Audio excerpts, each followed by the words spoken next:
નમસ્કાર, જય શ્રી કૃષ્ણ, હર હર મહાદેવ. પ્રિય ભક્તો, શ્રીમદ ભગવદ્ ગીતાના 30 અમૂલ્ય ઉપદેશો. જ્યારે પણ તમારા જીવનમાં નાનું કે મોટું કોઈ સંકટ આવે, જ્યારે પણ તમે જીવનના ઉતાર ચઢાવમાં લાચારી અનુભવો, ત્યારે શ્રીમદ ભગવદ્ ગીતાના આ 30 કિંમતી ઉપદેશો તમારી શક્તિ બનશે. આ દૈવી ઉપદેશોને ઊંડાણપૂર્વક સમજવા અને જીવનમાં ઉતારવા તમારી સફળતા અને શાંતિ માટે ખૂબ જ મહત્વપૂર્ણ છે. તેથી આ વિડિયો અંત સુધી ધ્યાનથી જુઓ, જેથી તમારા જીવનમાં પણ સકારાત્મક પરિવર્તન આવી શકે. 1. સમયનું મહત્વ. ગીતાની પહેલી સલાહ છે કે જે વ્યક્તિ પોતાના કાર્યો સમયસર પૂરા નથી કરતી, તે સમયનું સન્માન નથી કરતી. જીવનનો બધો સમય વ્યર્થ જાય છે, કારણ કે સમય જ તમારું જીવન છે. જો તમે તમારો સમય વ્યર્થમાં વેડવતા રહેશો, તો તમે જીવનમાં કંઈ પણ પ્રાપ્ત કરી શકશો નહીં. જો તમારે જીવનમાં કંઈક મેળવવું હોય, તો ચોક્કસપણે સમયની કિંમત સમજતા શીખો. જે કોઈ ગીતાના આ 30 ઉપદેશો રોજ સાંભળશે અને સમજશે, તેમ ચેરવવા ગમે તેટલો મુશ્કેલ સમય આવે, તે ચોક્કસપણે તેમાંથી રસ્તો શોધી લેશે. 2. મૃત્યુનો ભય. ગીતાનો બીજો ઉપદેશ છે કે મૃત્યુથી ડરવું નકામું છે. દરેક વ્યક્તિના મનમાં મૃત્યુનો ભય હોય છે. જ્યારથી આ સૃષ્ટિની રચના થઈ છે, ત્યારથી જન્મ અને મૃત્યુનું ચક્ર ચાલતું આવ્યું છે. આ કુદરતનો નિયમ છે. આ સત્યનો સ્વીકાર કરીને આપણે ડર્યા વગર જીવવું જોઈએ. આવનારી ક્ષણ વિશે કોઈ કંઈ જાણતું નથી, પણ ડરના ઓથાર હેઠળ જીવી શકાય નહીં. 3. દુષ્ટ વ્યક્તિનો સ્વભાવ. ગીતાની ત્રીજી સલાહ છે કે ખરાબ વ્યક્તિ ક્યારેય પોતાની બુરાઈ છોડતી નથી. તમે તેની સાથે ગમે તેટલો સારો વ્યવહાર કરો, તે તમને ચોક્કસપણે તકલીફ આપશે. તેથી તમારે તેની સાથે તે જેવો છે તેવો જ વ્યવહાર કરવો જોઈએ. દુર્યોધન પાંડવોને મારવા જંગલમાં ગયો હતો. ત્યાં ભીલ લોકોએ તેને પકડ્યો. તેનો મિત્ર કર્ણ પણ તેને છોડીને ભાગી ગયો હતો. તે ભીલો દુર્યોધનને મારી નાખવા માંગતા હતા, પણ યુધિષ્ઠિરે ત્યાં પહોંચીને પોતાના ભાઈનું રક્ષણ કર્યું અને તેનો જીવ બચાવ્યો. પણ તે પછી શું થયું? તેણે હંમેશા પાંડવોનું નુકસાન જ કર્યું. તેથી જો કોઈ વ્યક્તિ ખરાબ હોય, તો તેની સાથે બહુ સારા બનવાનો પ્રયત્ન ન કરો. ગીતા અનુસાર તેની સાથે તે જેવો છે તેવો વ્યવહાર કરો. 4. આહાર અને વિચાર. ચોથી સલાહ છે કે જેવું અન્ન તેવું મન, અને તેવી જ તમારી બુદ્ધિ. તમે જેવું ખાશો તેવું જ વર્તન કરશો. જો તમે સાત્વિક ખોરાક લેશો, તો તમારું મન પણ સાત્વિક રહેશે અને તમારી વિચારસરણી પણ સારી રહેશે. ભગવદ્ ગીતામાં શ્રી કૃષ્ણએ સાત્વિક, રાજસિક અને તામસિક આ ત્રણેય આહારનું વિગતવાર વર્ણન કર્યું છે. પણ તેનો સાર એ છે કે જે વ્યક્તિ સાત્વિક ખોરાક લેશે, તેને જીવનમાં ચોક્કસપણે સુખ અને શાંતિ મળશે. 5. સાચી સફળતા. ગીતાનો 5મો ઉપદેશ છે કે જીવનમાં તે જ વ્યક્તિ સફળ ગણાશે જે અંદરથી હંમેશા ખુશ હોય. બહારથી તો દરેક વ્યક્તિ ખુશ દેખાય છે, પણ અંદરથી તે અશાંતિથી ભરેલો હોય છે. તેણે ઘણા પૈસા કમાયા હોય અને સફળતા મેળવી હોય, પણ જો મન શાંત નથી, તો તે સફળતા સાચી નથી. સાચી સફળતા ત્યારે જ ગણાશે જ્યારે તમારું મન પ્રસન્ન હોય. 6. બીજાનું પડાવી ન લેવું. ગીતાનો 6થો ઉપદેશ છે કે જે બીજાનું છે તેના પર ક્યારેય કબજો ન કરવો જોઈએ. જ્યારે શકુનીએ કાવતરું કરીને પાંડવોને હસ્તિનાપુરથી અલગ કર્યા અને તેમને ખાંડવ પ્રસ્થ આપ્યું, જે એક ઉજ્જડ જમીન હતી, છતાં પાંડવોએ તે શહેરને એટલું સુંદર અને વૈભવી બનાવ્યું કે હસ્તિનાપુર પણ તેની સામે ઝાંખું પડવા લાગ્યું. તેની ભવ્યતા જોઈને દુર્યોધન અંદરથી બળવા લાગ્યો અને કાવતરા કરીને જે તેમનું નહોતું તે પડાવી લીધું. અંતે પરિણામ એ આવ્યું કે જે તેની પાસે હતું તે પણ તેને ગુમાવવું પડ્યું. તેથી જે તમારું નથી તેના પર ક્યારેય કબજો ન કરો. 7. હિંમત ન હારવી. 7મી સલાહ છે કે ગમે તેટલો ખરાબ સમય આવે, પણ જે વ્યક્તિ જીવનમાં ક્યારેય હિંમત નથી હારતી, તે બધું જ પ્રાપ્ત કરી શકે છે. જ્યારે પાંડવો જુગારમાં બધું હારી ગયા, તેમને 12 વર્ષનો વનવાસ અને 1 વર્ષનો અજ્ઞાતવાસ મળ્યો. તેઓ ભીખ માંગીને ગુજરાન ચલાવતા, જંગલોમાં હિંસક પ્રાણીઓ વચ્ચે ભટકતા રહ્યા. પણ આટલી મુશ્કેલીઓ પછી પણ અંતે તેમનો વિજય થયો, કારણ કે તેઓ ક્યારેય હિંમત હાર્યા નહોતા. તેવી જ રીતે જો તમારી પાસે હિંમત હશે, તો તમે ચોક્કસ જીતશો. 8. અધર્મ સામે લડવું. 8મી સલાહ છે કે જીવનમાં ઝઘડા ટાળવા જોઈએ, પણ જ્યારે વાત તમારા ચરિત્ર, સન્માન અને અધિકારો પર આવે, ત્યારે તમારે લડવું પણ જોઈએ. અર્જુન પણ મહાભારતનું યુદ્ધ લડવા માંગતો નહોતો, કારણ કે તેની સામે પોતાના જ લોકો ઊભા હતા.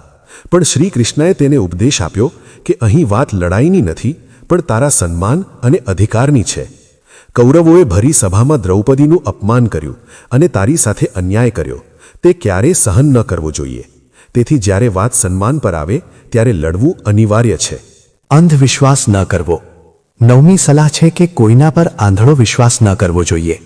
મહાભારતની વાર્તામાં દુર્યોધને કેટલી વાર પાંડવોને મારવા માટે કાવતરા કર્યા, પણ પાંડવો વારંવાર તેની વાતોમાં આવી જતા હતા. એ તો ભગવાને તેમનું રક્ષણ કર્યું, બાકી જેને તેઓ પોતાના ભાઈ માનતા હતા તે જ તેમનું મૃત્યુ ઈચ્છતો હતો. તેથી વિશ્વાસ કરતી વખતે તમારી આંખો ખુલ્લી રાખો.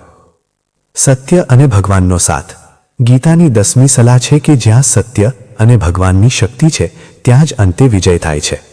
ગીતાના છેલ્લા શ્લોકમાં સંજય ધૃતરાષ્ટ્રને કહે છે કે જ્યાં યોગેશ્વર કૃષ્ણ અને ધનુર્ધારી અર્જુન છે ત્યાં જ વિજય, વિભૂતિ અને અટલ ન્યાય છે. ધૃતરાષ્ટ્રને એમ હતું કે ભીષ્મ પિતામહ અને દ્રોણાચાર્ય મારી સાથે છે તો હું જ જીતીશ, પણ સંજયે સ્પષ્ટ કર્યું કે ભગવાન જેની સાથે છે તેને દુનિયામાં કોઈ હરાવી શકતું નથી. અતિશય માન ના આપવું. 11મો ઉપદેશ છે કે તમે જેને સૌથી વધુ મહત્વ આપશો તે તમને ક્યારેય મહત્વ આપશે નહીં. બીજાનું સન્માન કરવું સારી વાત છે, પણ જો તમે કોઈને અતિશય માન આપો છો તો તેમની નજરમાં તમારું માન ઓછું થઈ જાય છે. કોઈને પણ પોતાનું સર્વસ્વ ન બનાવી દો, કારણ કે જે ક્ષણે તમે કોઈને સર્વસ્વ માનો છો ત્યારે તમારી પાસે કંઈ રહેતું નથી. લોકો પચાવી શકે તેટલું જ સન્માન આપવું જોઈએ. અતિરેક ટાળવો. 12મો ઉપદેશ છે કે કોઈ પણ વસ્તુનો અતિરેક ન કરવો જોઈએ.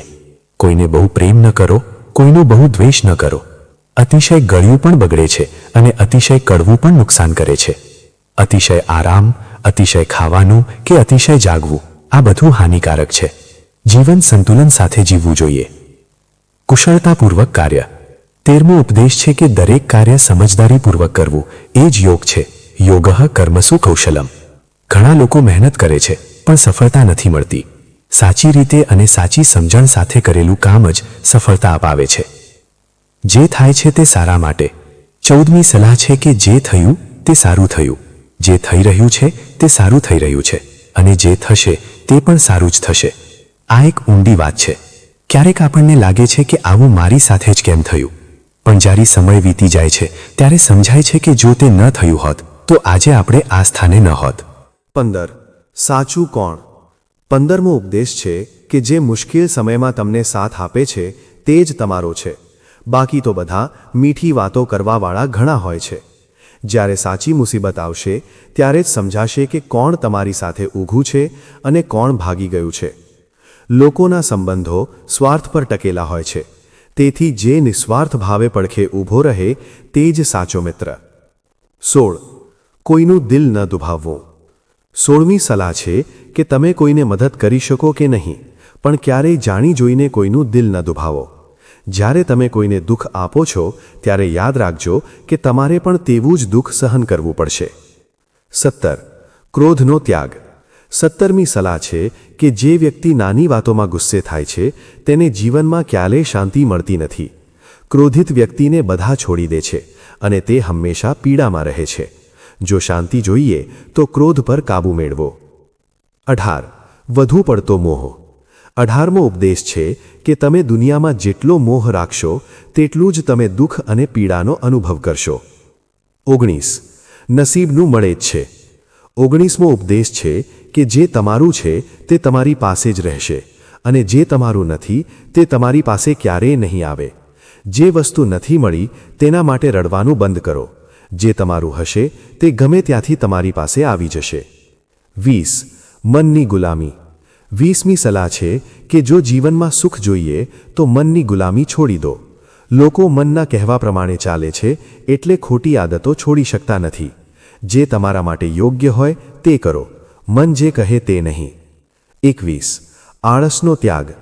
21મો ઉપદેશ છે કે આળસુ વ્યક્તિ ક્યારેય કંઈ પ્રાપ્ત કરી શકતી નથી. સપના જોવામાં આળસ નથી હોતી, પણ તેના પર કામ કરવામાં આળસ નડે છે. જો આળસ રાખશો તો જે તમારી પાસે છે તે પણ ગુમાવશો. 22. ખરાબ આદતો. 22મી સલાહ છે કે જીવન બરબાદ કરી નાખે તેવી આદતોથી બચો. મહાભારતનું યુદ્ધ જુગારની આદતને કારણે થયું હતું. કોઈ પણ ખરાબ આદત તમને નષ્ટ કરે તે પહેલાં તેને છોડી દેવી જોઈએ. 23. પોતાની રક્ષા. 23મો ઉપદેશ છે કે જો માણસ પોતાનું રક્ષણ ન કરી શકે તો ભગવાન પણ તેને બચાવી શકતા નથી. શ્રી કૃષ્ણ અર્જુનને કહે છે કે મારું સ્મરણ કર અને યુદ્ધ પણ કર. એટલે કે ભગવાન શક્તિ આપશે પણ લડવું તો તમારે જ પડશે. 24. પોતાના લોકોથી સાવચેત. 24મી સલાહ છે કે ઘણીવાર પોતાના લોકો જ દગો આપે છે, કારણ કે તેઓ તમારી નબળાઈ જાણતા હોય છે. મહાભારત પણ ભાઈઓ વચ્ચે જ લડાયું હતું. બહારના લોકો કરતાં અંદરના લોકો વધુ ઘા કરી શકે છે. 25. સ્વધર્મનું પાલન. 25મો ઉપદેશ છે કે બીજા શું કરે છે તે ન જુઓ, તમારા માટે જે યોગ્ય છે તે કરો. અર્જુન સંન્યાસી બનવા માંગતો હતો, પણ કૃષ્ણએ કહ્યું કે ક્ષત્રિય તરીકે તારો ધર્મ યુદ્ધ કરવાનો છે. ભીડની પાછળ ન ભાગો, તમારી આવડત મુજબ રસ્તો પસંદ કરો. 26. અતિશય લગાવ ન રાખવો. 26મી સલાહ છે કે કોઈની સાથે બહુ જોડાયેલા ન રહો. અતિશય લગાવ, અટેચમેન્ટ હંમેશા રડાવે છે. તેના કારણે વ્યક્તિ સત્ય જોઈ શકતી નથી અને અપમાન પણ સહન કરી લે છે. 27. અન્યાય સામે અવાજ. 27મો ઉપદેશ છે કે જે તમારી સાથે અન્યાય કરે તેને સજા મળવી જોઈએ. જો તમે અન્યાય સહન કરો છો તો તમે પણ તે પાપમાં ભાગીદાર છો.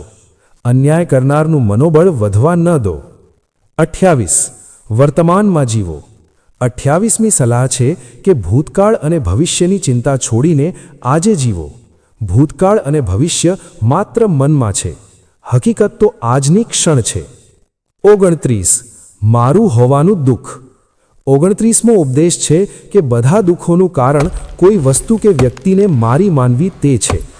એક વાર્તા મુજબ એક વ્યક્તિનો મહેલ બળતો હતો ત્યારે તે દુઃખી હતો, પણ જેવું ખબર પડી કે મહેલ વેચાઈ ગયો છે અને હવે તેનો નથી, ત્યારે તેનું દુઃખ ગાયબ થઈ ગયું. ફરી ખબર પડી કે સોદો નથી થયો તો ફરી દુઃખ થયું. એટલે કે મમત્વ જ દુઃખનું કારણ છે. 30. કર્મોનું ફળ. 30મો ઉપદેશ છે કે વ્યક્તિએ કરેલા કર્મોનું ફળ ભોગવવું જ પડે છે. સારા કર્મો મુશ્કેલ સમયમાં બચાવે છે અને ખરાબ કર્મોની સજા ચોક્કસ મળે છે. કુદરત દરેક કર્મનો હિસાબ રાખે છે. ગીતા આપણને શીખવે છે કે ગમે તેટલો ચતુર માણસ કેમ ન હોય, તેના કર્મોના ફળમાંથી તે બચી શકતો નથી. જો તમે આ વિડીયોમાંથી કંઈ પણ શીખ્યા હોવ તો લાઈક કરો અને કોમેન્ટમાં જય શ્રી રાધે કૃષ્ણ લખો.